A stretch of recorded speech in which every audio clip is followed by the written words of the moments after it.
जय श्री राम भक्तों, कैसे हैं आप सब भक्तों। आज है अमावस्या तिथि और अमावस्या तिथि को जब हम अमावस्या का कहानी सुनते हैं, अमावस्या का व्रत करते हैं तो हमें अनंत गुना फल मिलता है।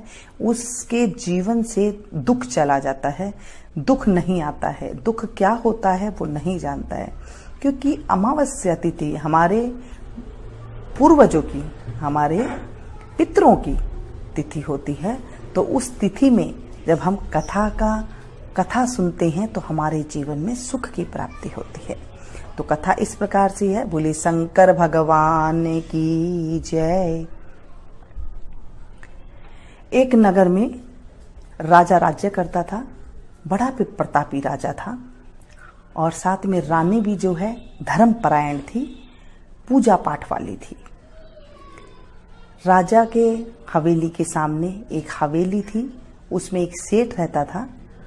सेठ की सेठानी के साथ रानी की दोस्ती हो गई और वो दोनों दोस्ती के साथ मित्रता उनकी निभती गई। एक दिन सेठ के घर से बहुत तेज रोने की आवाज आने लगी। जोर जोर से सेठानी रो रही थी, दहाड़ रही थी। रानी ने पूछा, कौन रो रहा है? राजा ने कहा कि सामने वाले सेठ से घर में से रोने की आवाज आ रही है। रानी ने पूछा, क्या हुआ? उन्होंने कहा कि उनका पुत्र आज मर गया है, इसलिए सेठानी रो रही है। रानी ने पूछा, बड़ी दुखी है सेठानी, इसलिए वो रो रही है। रानी ने राजा से पूछा कि दुख क्या होता है? राजा ने बोला कि जब तेरा पुत्र मरेगा तो तुझे पता चल जाएगा कि दुख क्या होता है। रानी गई और छत पे उसका बेटा खेल रहा था। उसने छत पे से अपने बेटे को धक्का दे दिया और जब धक्का दिया तो राजा का पुत्र नीचे गिरा। तब किसी चीज के ऊपर आके वो गिर गया और उसके एक खरोंच भी नहीं आई। रानी झट से नीचे उतर के आई और देखने लगी कि पुत्र कैसे मरता है। देखा कि सामने से पुत्र खेलता आ रहा है, अंदर आ रहा है। तो राजा को भी देखकर बड़ी हैरानी हुई कि पुत्र को बिल्कुल भी खरोंच नहीं आई है। फिर से रानी पूछने लगी राजा से कि दुख क्या होता है? अब राजा ने कहा कि अब हमारे पड़ोसी राज्य में सैनिक ने लड़ाई शुरू कर दी है। अब मैं उसमें लड़ने जा रहा हूं। जब मैं मर जाऊंगा तो तुम्हें पता लग जाएगा कि दुख क्या होता है। रानी ने कहा, ठीक है।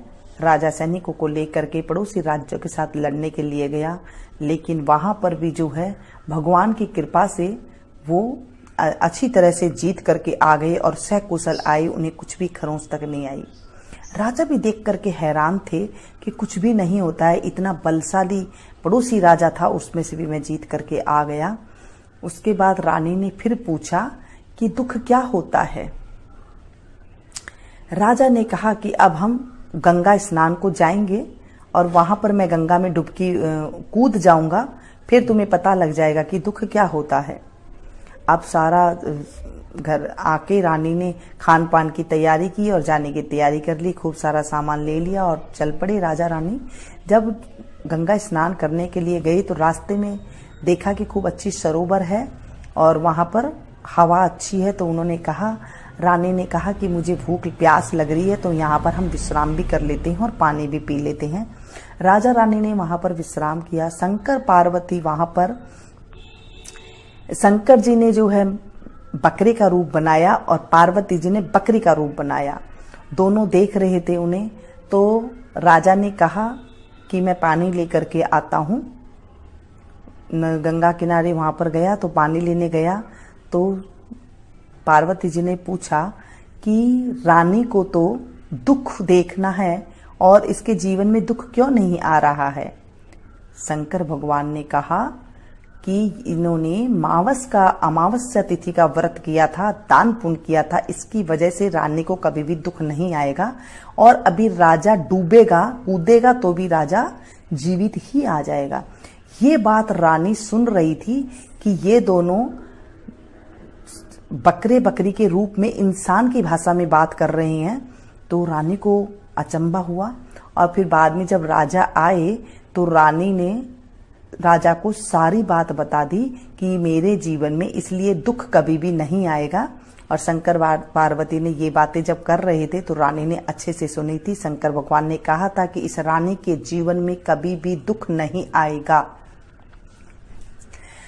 ये बातें जब राजा को बताई तो राजा को भी समझ में आ गया कि इस तरह इसी कारण से जो है रानी को कभी दुख देखना नहीं पड़ेगा, चाहे कितनी भी मर्जी विपत्ति आ जाए। राजा रानी अपने शहर को आ गए, अपने नगर को आ गए। नगर में आने के बाद राजा ने सारे नगर में ढिंडोरा पिटवा दिया कि सभी कोई अमावस्या तिथि का व्रत करना। अमावस्या तिथि का व्रत करने से कभी भी जीवन में दुख नहीं आता है। ये थी अमावस्या की कहानी। बोले शंकर भगवान की जय, माता पार्वती की जय। दोस्तों, अमावस्या के दिन सुबह जल्दी उठ करके स्नान करना चाहिए। स्वच्छ जल से स्नान करें और बगैर नहाए नहीं रहना चाहिए। बगैर नहाए रहने से अमावस्या तिथि में पितरों का दिन होता है, तो वो जो है आशीर्वाद नहीं देते हैं और वो श्राप दे के चले जाते हैं। तो उस दिन जल्दी उठ करके नहाना चाहिए। नहा करके बिल्कुल साफ जगह कर लेनी चाहिए, रसोई की बिल्कुल साफ जगह कर लेनी चाहिए। और वहां पर जो है कईयों के तो परिंदे में जो है घड़ा वगैरह जहां पानी का रखता है वहां पूजा होती है। अगर आपके यहाँ नहीं होती है तो आप बिल्कुल सिंपल 1 कटोरी चावल और उसके अंदर 1 का सिक्का, 2 का सिक्का, 10 का सिक्का, जितनी आपकी सामर्थ है उतना लेकर के आप मंदिर में जरूर भिजवाएं। नहीं तो दूध का पैकेट ले लें, सिक्का रख दें और वो भी मंदिर में पहुंचा सकते हैं। जितनी आपकी सामर्थ्य है, 10 रुपया, 20 रुपया, 1 रुपया, आप उस पर दक्षिणा जरूर रखें, वो आप मंदिर में दे करके आए। अगर इतना भी नहीं कर सकते तो घर में आटा, दाल, नमक, मिर्च सीधा है तो सीधा आप जरूर दे करके रखें। सीधा में दक्षिणा आप जरूर रखें। सीधा में आप ऐसे ले सकते हैं, जैसे किसी को नहीं पता होता तो एक थाली में आटा लें, 1 कटोरी ले, 2 कटोरी ले, 3 कटोरी ले, जितना आप ले सकते हैं उतना आप आटा लें। नमक डालें, चम्मच 2 चम्मच नमक ले सकती हैं। जितना आप मसाला खाती हैं ना सब्जी में, ये सारे मसाला आप डालें। नमक, मिर्च, हल्दी, धनिया ये डालें। जीरा रखें, घी जरूर रखें, क्योंकि घी के बिना अनाज नहीं दिया जाता है, वो सूखा अनाज हो जाता है। घी आप जरूर रखें, देसी घी 1 चम्मच 2 चम्मच, नहीं है तो आप जो भी घी खाते हैं वो रख ले, वो नहीं है तो आप तेल जरूर रख दें। जो भी है आपके पास आप रख दें, क्योंकि जब हम थोड़ा थोड़ा धर्म करते हैं, धर्म करने से पुण्य की प्राप्ति होती है और इतना हो जाता है कि हम फिर बढ़ चढ़ के करते हैं, क्योंकि हमें भगवान जो हम देते हैं हमें भगवान वही लौटाता है, लाखों गुना करके लौटाता है। फिर उसके बाद अगर आपके पास कोई फ्रूट रखा हो तो 1 फ्रूट रख दे। कोई सब्जी रखी है तो आप उसमें सब्जी, हरी सब्जी होती है, जैसे आलू हो गया, टमाटर हो गए, कोई गोभी का फूल हो गया, जो भी है आप वो रख सकते हैं उस थाली के अंदर। साथ में चीनी जरूर रखिए, क्योंकि मीठा भी जरूर रखा जाता है। आपकी जितना सामर्थ्य हो आप उसमें मीठा रख सकते हैं। और उसके बाद दक्षिणा आप जरूर रखें और उसके बाद हाथ जोड़ करके प्रार्थना करें, हे अमावस्या माता, हे पितरों के निमित्त जब आप निकाल रहे हैं तो पितरों के निमित्त आप उनको ध्यान करें और उसके बाद उस थाली को आप ले जा करके मंदिर में दे करके आए। सुबह सवेरे अगर जल्दी जल्दी आप हो सके तो 1 लोटा जल हाथ में ले करके दक्षिण की तरफ मुंह करके थोड़ा सा काला तिल लेकर के आप अगर अपने पितरों के नाम से जल चढ़ाएं तो वो अति शुभ होता है। कभी आदमी के जीवन में दलिद्र नहीं आता है कहते हैं। और अगर पीपल का पेड़ है तो वहां चढ़ा दे।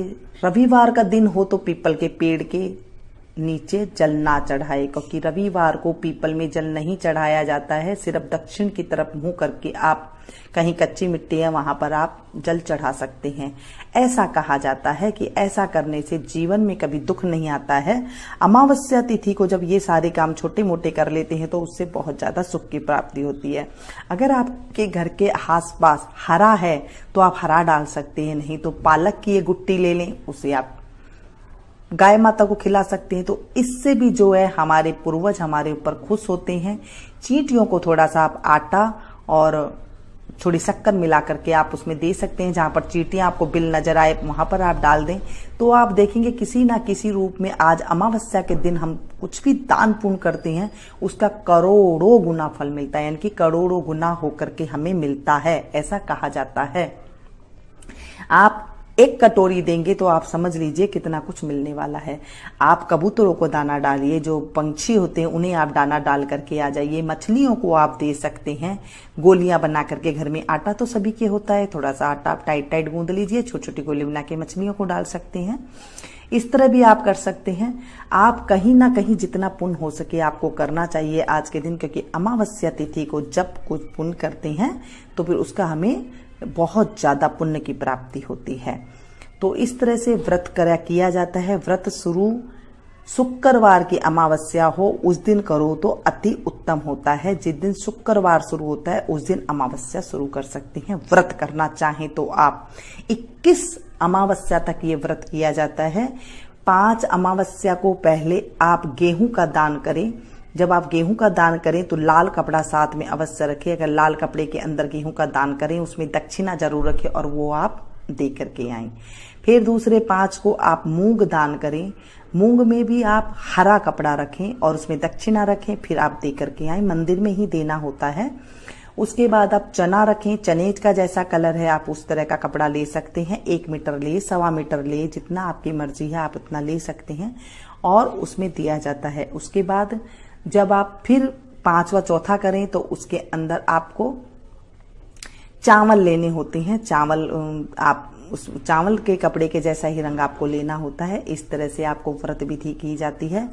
और जो 5वां होता है उसके अंदर भी आपको जो है जिस तरह का अनाज आप खाते हैं वो अनाज आप दे सकती हैं। गेहूं हो गया, मूंग हो गया, चने हो गए, चावल हो गए और साथ में जो हो गया मोठ ले ले चाहे बाजरे ले ले, कुछ मर्जी आप ले सकते हैं। 5वां अनाज आप कुछ भी मर्जी करते हैं। इस तरह से आपको दान विधि इस तरह से होती है। और फिर 21वें जो अमावस्या तिथि आती है उस पे जो है उद्यापन विधि इस तरह से की जाती है।